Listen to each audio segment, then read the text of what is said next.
So you are telling me that the medicine in Nairobi is not real. We told the doctor that I am sick. I'm having heart attack. The doctor said no. You cannot, maybe stress, you'll be okay. So they checked my blood. They gave me the result and said, go home. When the doctor looked at it, he was so worried. So he was running up and down to look for a bed for me at ICU. So we flew from now Jomo Kenyatta to Dubai. When we got there, they told me, now, what were you doing in Nairobi for 18 days? It happened to me. So you are telling me that the medicine in Nairobi is not real. Another beautiful Thursday katika Mfahamu Kiongozi, where we get an opportunity each and every Thursday kusikia story na historia ya viongozi mbalimbali. But today it's a very unique story. A story of a member of parliament who has not been in parliament, not because they wanted to be absent, but because they were unwell for 2 years. But miraculously, and by God's grace, they are here. It's none other than Mosop Member of Parliament, Abraham Kirwa. I know you've heard that name. You are familiar with that name. But how has the journey been like for him? How did he come back in this country after he was diagnosed and he was away for a while? What really happened? This is what we want to hear. Any other leader unajua kuna story and you'd like me to tell their story, ni kwa 224047 Mfahamu Kiongozi, nasi tutamtafuta. Thank you so much, Moesh, for giving me an opportunity to hear your story. How have you been? I've been good. I've been good. It has been a journey. Yes. I never expected that at my age, yes, I would be sick. Yes. But some way, somehow, I got sick. So, and I was lucky enough that I'm alive today.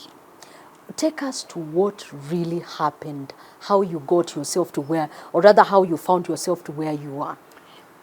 This is what happened. On August 2nd, I was okay. I went out to eat with my wife. We went to eat. We were so happy. And the next day, I was on a radio program, and I was okay when I wake up. But in the mid of the program, I could not see. So I told the host, can you take over the program so that I will come back later? Yes. He said, okay. Took over the program. But now I said, can you get me the aspirin? Maybe I am feeling unwell. So there was no aspirin in the house. But I took Maramoja, which was there, but it has aspirin in it. But I threw up. So we decided the best thing is to go to the hospital. The only hospital I knew was closed was Nairobi Hospital. So when we go to Nairobi Hospital, we told the doctor that I am sick. I'm having heart attack. Yes. Can you give me a medicine that will stop the heart issue? So I told him. The doctor said no. You cannot, maybe stress, you'll be okay. She told them that I am also having heart attack, and TPA, which is a medicine which is supposed to stop the heart attack, at least will do it. But the doctor said no. She told them, my wife told them, can you do something on his blood so that we know is he okay? So they said, okay, we'll do the blood. So they checked my blood. When they got the results, they gave me the results and said, go home. So she got a chance to read it, and she told the doctor, have you gotten the chance to read what because the enzymes was elevated, was so high. And the problem was at the heart issue. So he said, have you, she said, have your doctor, has she looked at it? So he said, okay, let me get the doctor to look at it. When the doctor looked at it, he was so worried. So he was running up and down to look for a bed for me at ICU. He realized now the extent of my sickness. So I was admitted at ICU at about 2:30. After staying there for how many hours? From 8 to 2:30. So in 5 days I was in ICU. I was taking the medicine. Then after 5 days, they took me to regular ward now. So I was in Nairobi for 18 days. 18 good days. Nairobi Hospital. And they were giving me the medicine every day. They were giving me the medicine every day. Of course, they are good in giving you tea, whatever you want to eat, you will eat. But I can tell you, my heart, when I was admitted at Nairobi, ejection pressure was at 25, right? Yes. So it went from 25 to 22. It went from 22 to 20. It went from 20 to 20 to 18. So it was going to 15. So she told them, my wife told them, now we have been here for 18 days. Yes. The heart continues to go down, to go down, to go down. If it gets below 12, obviously it will stop pumping, and he will die. That means your condition was not improving at all. It was getting worse. It was not, and I was taking medicine. So she told them, can you release him? I take him to Aga Khan. They said, no, you cannot go to Aga Khan. You cannot go to any hospital in Kenya. So, and she doesn't know many hospitals here. Or she doesn't know many people here. So she said, okay, what can we do? So they said, unless you go to outside the country, maybe we can help you. So she was able to get to, it was either India or Dubai. But she liked Dubai because of King's Hospital in Dubai. So we flew from now Jomo Kenyatta at 1 o'clock in the morning to Dubai. When we got there, they told me, now, what were you doing in Nairobi for 18 days? I told them I was at the hospital. You were admitted. I was admitted in Nairobi, and the doctor was looking at me, and these are the medicine that the doctor gave us. We want to continue taking it. They said, do not take that medicine at all. We are going to give you the medicine, and we want you to leave the medicine that you came with. Okay? And whatever the doctor says, you listen to them. So they gave me the same medicine that I was given in Nairobi, but actually, the same medicine. My heart started moving now from below 15% And going up. to 20, 22, 25, 30. At 30, the doctor told me, you are now stable. We can now treat you here, or you can go to whatever you want. That means we have the same medicines here, but very different medicines. Very different. Just at I the same asked the name. doctor, why is it that you gave me the medicine here, the same one in Nairobi, but yours is working, theirs I was going to die in 2 days. They said, what we are giving you is the real thing. That is why you can see it is reacting to your body. And I'm talking to this because it happened to me. Yes. We are not talking about anybody. It happened to me. So I told them, so you are telling me that the medicine in Nairobi is not real. He said, I did not say that. But I can tell you, Kenya gets its medicine from Dubai, from India, and from China. And then somehow, the Poison Control Board, they mix them and then they give us the medicine. Substandard goods, in short. Maybe that is the case, somehow. But I can tell you, as a member and as a person who was sick, the medicine in Nairobi did not help me. How did it feel knowing that you represent people who are potentially cannot get to where you are? They cannot even afford Nairobi Hospital. I don't know. And they cannot even afford even the Dubai Hospital. I was so shocked.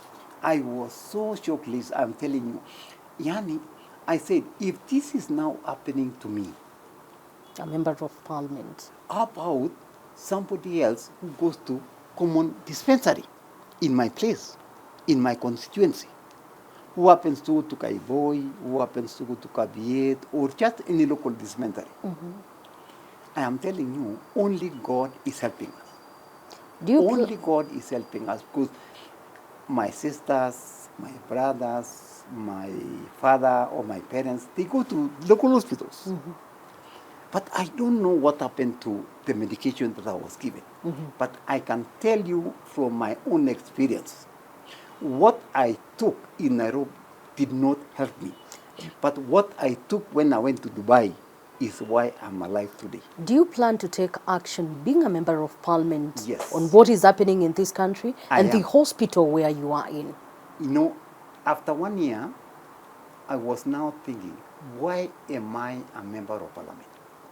And it became very clear to me that some way, somehow, God exactly allowed me to be sick so that I'm able to actually speak for those who are not able to speak.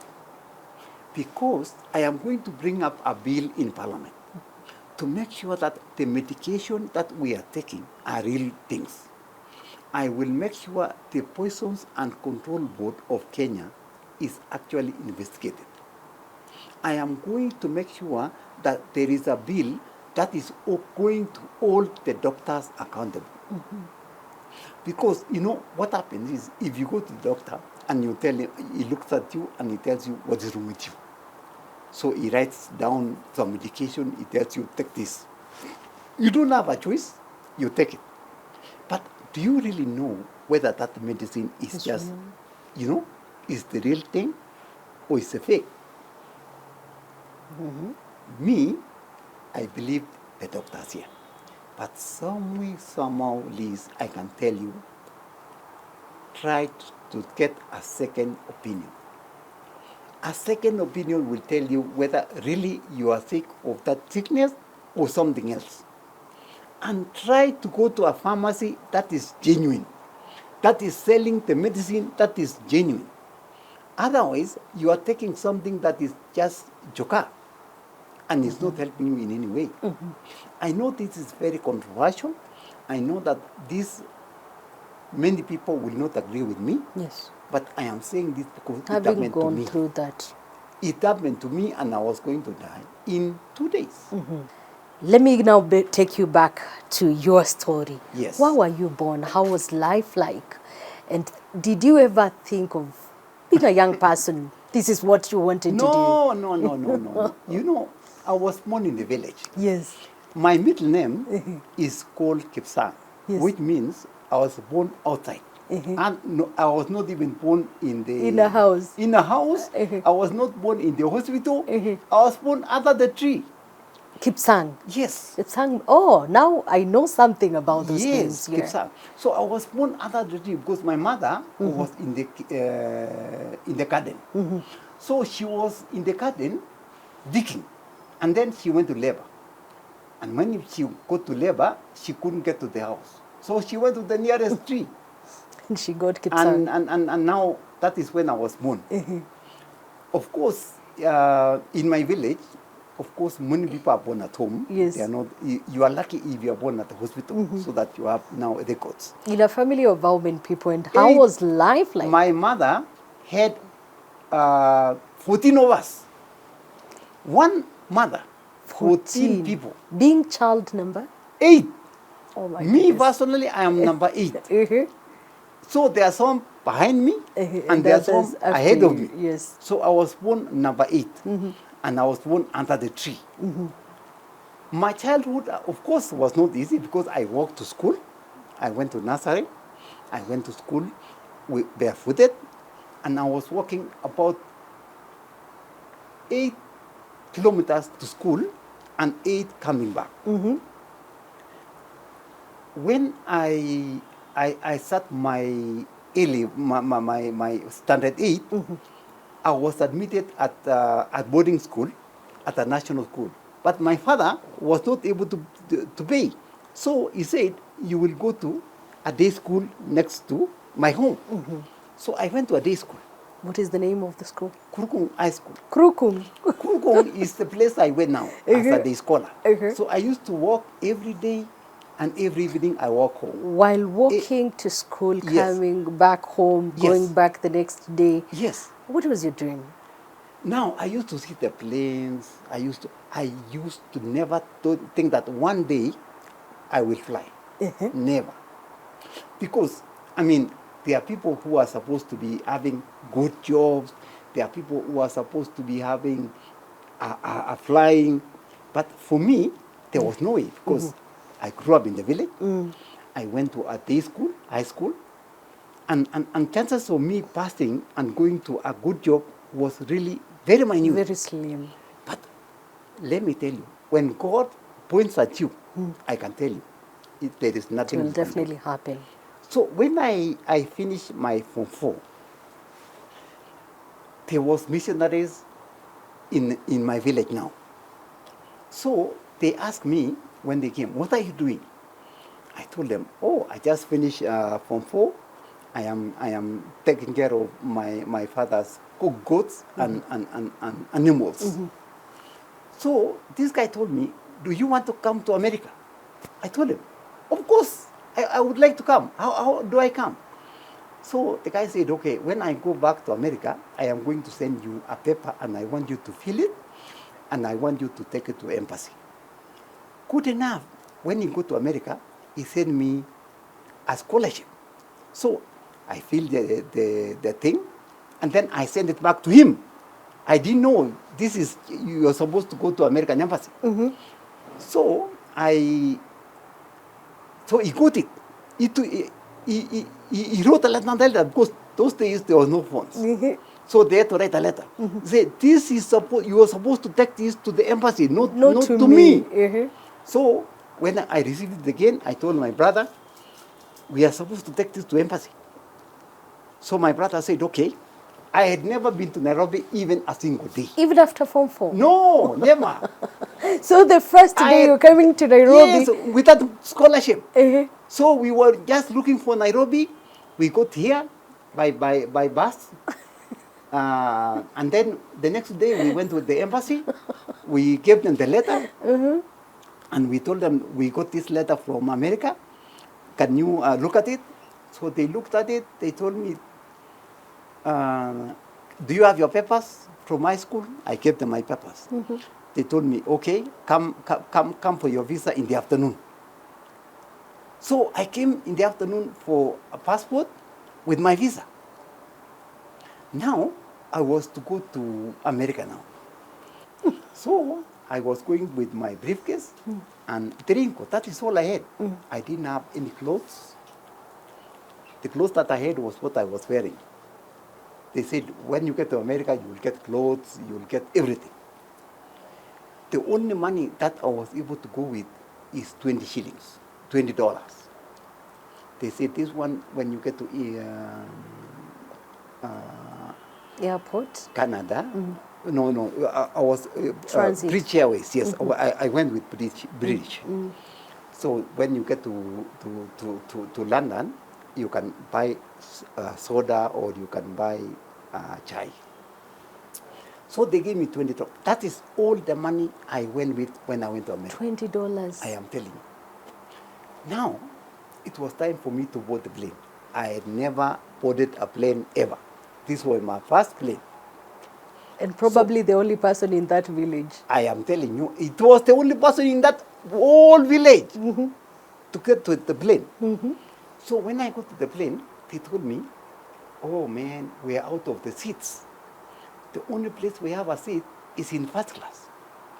Me, I don't know the difference between first class and second class. Or even economy. So they put me in first class.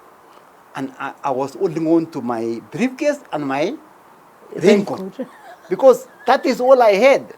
I told the lady, the lady told me, can I hold this jacket for you and this briefcase? I said, no. Because I was afraid that I was going to lose it. So I held my briefcase and your jacket and my raincoat. It's a big raincoat. So we went. I kept on looking at this lady. I kept on looking at the hostess. So finally, I told them, okay, you can put them up there. So you trusted them? Yes, I trusted them. So It was in August, I remember very well. So when we got to America, it was in August. Of course, the immigration wanted the papers. I gave them the papers. And then they told me, okay, now you can exit here. Do you have luggage? I told them, no, this is all I have. Your only jacket? They told me, raincoat and... Yes, what clothes are you going to use? I told them, this is all I got. My parents told me I will be able to get clothes in America. They looked at me and told me, I wish you God's blessing. Just go. So I went there. When the door opened, it was in summer. Oh my goodness, it was too hot. But me, I was wearing the raincoat. I was expecting that it is too cold. But it was 105 degrees. It was very hot. So the heat hit me. And I told them, what's wrong? So they told me it is summer, it is very hot. It was in Texas. And you started your journey in America with only $20. The beginning of my journey. 20-something later years, I was able now to go to that school. I was able to go to Butler Junior College. I was able now to go to a college where I met my wife. We got married. That is when? Which year? That was 99. We've been married for 27 years. No. With her. She looks small, but yes. I'm telling you, she has kids in university. So we have kids in college, and we thank God. Why did you decide to leave a dreamland that Yes. is America? And for many, actually for majority, Yes. across the world, Yes. to come here in Kenya and do something with the leadership and politics? That is what everybody was asking me. Why are you leaving the land of honey and milk and going to deal with dust, to deal with mud, to deal with so many things, and people are cursing you? And you leave your house, your children, the reason why I came to Kenya is simple. It is to give up. I said, if God has truly blessed me, God has given me a job, God has given me a wife, God has given me the children, God has given me God took education. care of you. God took care of me.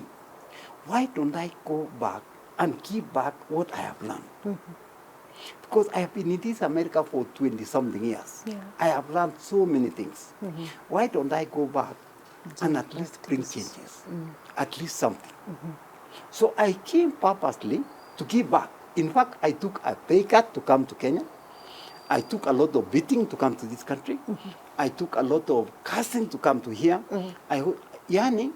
Ni vile ninapenda watu wangu sana. Do you ever regret having taken that step? Never. Of course, my wife says, look at this now. You go to Kenya, you got sick. You could have died. We could have lost you. It's a fear of every woman.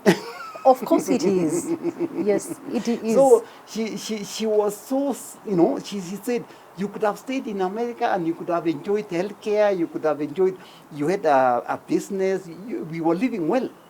But I said, for the short time God has given me, let me give back my life to these people, my education. So God has really blessed me, and I'm making sure that every person in Mosop is truly blessed, because I will make sure that everybody gets at least electricity. I want to make sure that everybody gets water. I want to make sure that everybody gets good roads, good education, because of what I got and what I have seen. And it is possible to do that. It is possible to get good roads. It is possible to get good education. It is possible to get electricity. It is possible to get so many things. So I came to give back, not to take it, because I have everything that I need to do. I have everything to succeed. But some way, somehow, I came to give back. I know it's tough. I know it's not easy. But some way, somehow, I came to give back what the Lord has given me. The questions I'm going to ask, it's more of quick fire. Yes. Just one word answer. Yes. Your current read. Yes. Which one? It is Rich Man, Poor Man. Rich Man, Poor Man. Yes. That is a book that I would recommend to everybody to read it. Let me write here. Rich Man, Poor Man. Rich Man, Poor Man. Your And favorite? then another book is called The Richest Man in Babylon. That's another book. It's very, very good. The Richest Man? In Babylon. Richest Man in Babylon. Yes. Babylon. All right. Your favorite day? My favorite day is the day I got married. If you were to change something in your life, one thing. Good healthcare system. If today I was to find you somewhere randomly, where could that be? You would find me in church. Your favorite ride? My favorite? Ride. My favorite ride is Lexus. What time do you wake up? 5 in the morning. What time do you go to sleep? 10 o'clock. Your last Google search? My last what? Last Google search. Google search? Yeah. I was looking for the best hospital in Kenya. I understand your favorite meal. My favorite, ukali, of course. Are you an indoor, outdoor person? Outdoor person. Introvert, extrovert? Extrovert. Oceans, forests? Forest. I appreciate. Yes. Thank you so much. Your favorite drink? My favorite drink is orange juice. Orange juice. Yes. Thank you so much for giving me an opportunity to Thank hear you. your story. Thank you. Again, I wish you well in Thank your you. recovery road. Thank and you. may God give you and ensure that all your endeavors and dreams come true, especially in the health system. You too, Liz. I Thank you so much. appreciate watching TV 47 Mfahamu Kiongozi, a beautiful program from one wonderful person and wonderful leader who has seen it all. At the end of the day, God has given him a second chance. I don't know whether it happens to every person out there, but this is a miracle. You've heard it yourself. I'm Liz Mutuku. Keep it TV 47.